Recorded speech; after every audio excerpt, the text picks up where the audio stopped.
Olá pessoal, tudo bem? Bem-vindos a esse nosso segundo encontro da aula 2, hoje conversando sobre a questão de cultura.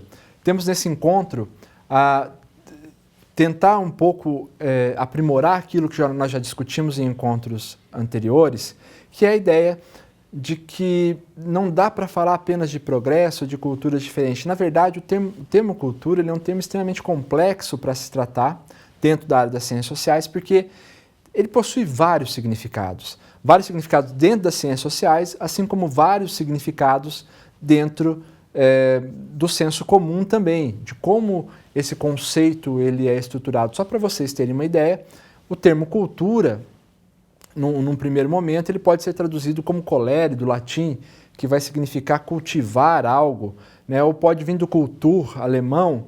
Enfim, tem várias vertentes esse termo, o que nos leva a um problema seríssimo de interpretação sobre ele e de significado dele.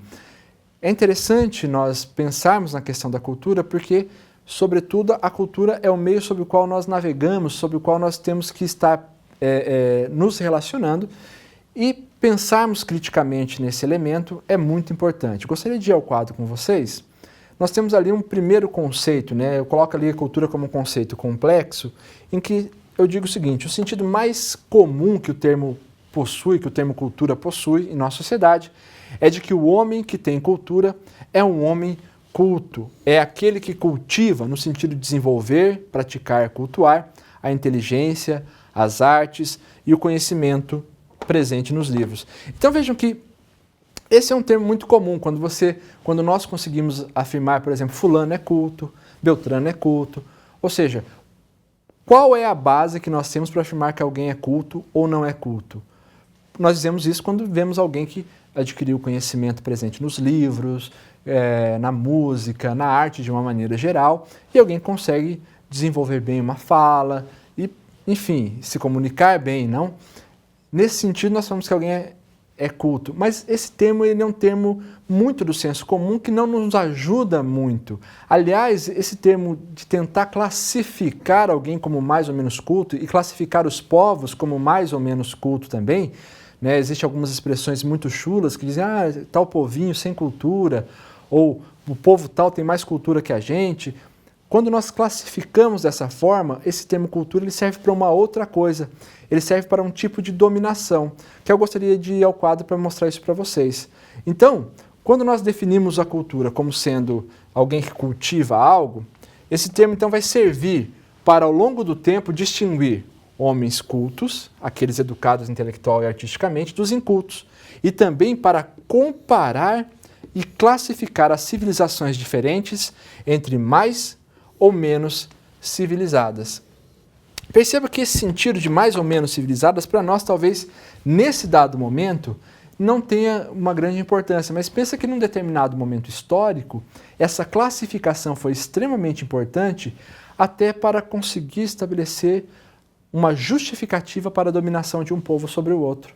Quando você classifica, e pensa que a ideia de comparar e classificar, dizer quem está mais avançado, quem não, no caso dos povos mais civilizados e quem é menos civilizados, ele estabelece uma ordem hierárquica que estabelece que os mais civilizados podem dominar os que são menos civilizados ou os que são incivilizados.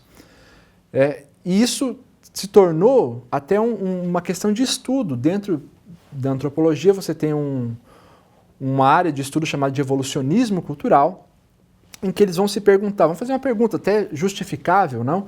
Uma pergunta que é qual a razão para que os povos diferentes possuíssem maneiras diferentes de viver. Pensa que o europeu está lá vivendo a sua vida e ele tem uma maneira de viver, uma maneira de se relacionar em uma determinada sociedade, e quando começam a fazer as grandes navegações, quando começam a encontrar com os povos diferentes, ele começa a perceber que a maneira dele viver não é a única. Aliás, é uma entre tantas outras. E ele tenta buscar uma explicação também para isso. Foram dadas várias explicações ao longo da história, porém, no final do século XIX, início do século XX, você tem uma explicação que vai estabelecer uma relação de evolução, né? Até porque a ideia de evolução estava muito em voga nesse momento. Né? E eles vão falar assim, existem povos, a razão pela diferença entre os diferentes povos é que existem povos mais cultos ou mais civilizados, que estão numa posição diferente da tabela de evolução, e povos que são menos civilizados porque estão numa posição inferior na tabela de civilização, na tabela de evolução. Gostaria de ir ao quadro com vocês, até porque o Morgan, né, que é um dos representantes do evolucionismo cultural, ele mostra uma tabela muito interessante.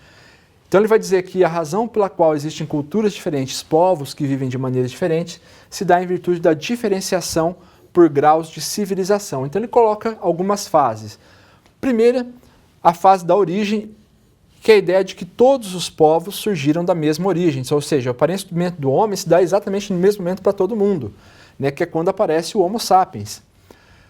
Os povos vão a uma primeira fase, que é a selvageria, onde existem os costumes selvagens.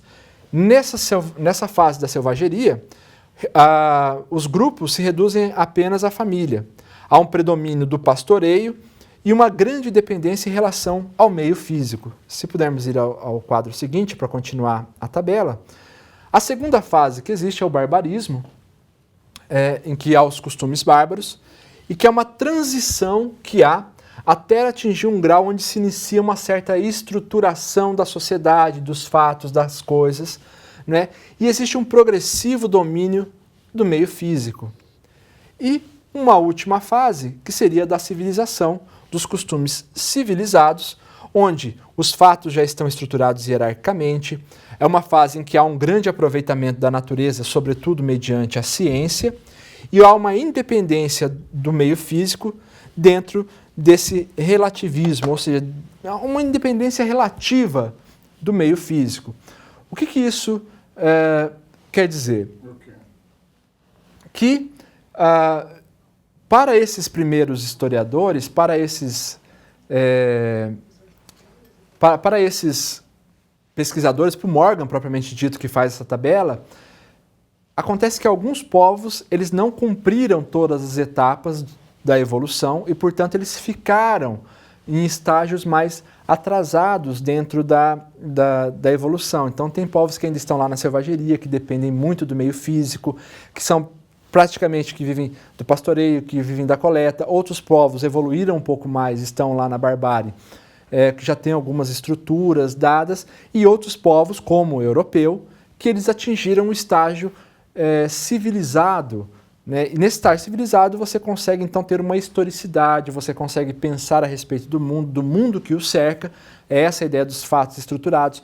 Você tem o domínio da ciência, e o domínio da ciência te dá a possibilidade do domínio sobre a natureza, e dominando a natureza, há a possibilidade então de você ser independente relativamente dessa natureza. Por quê?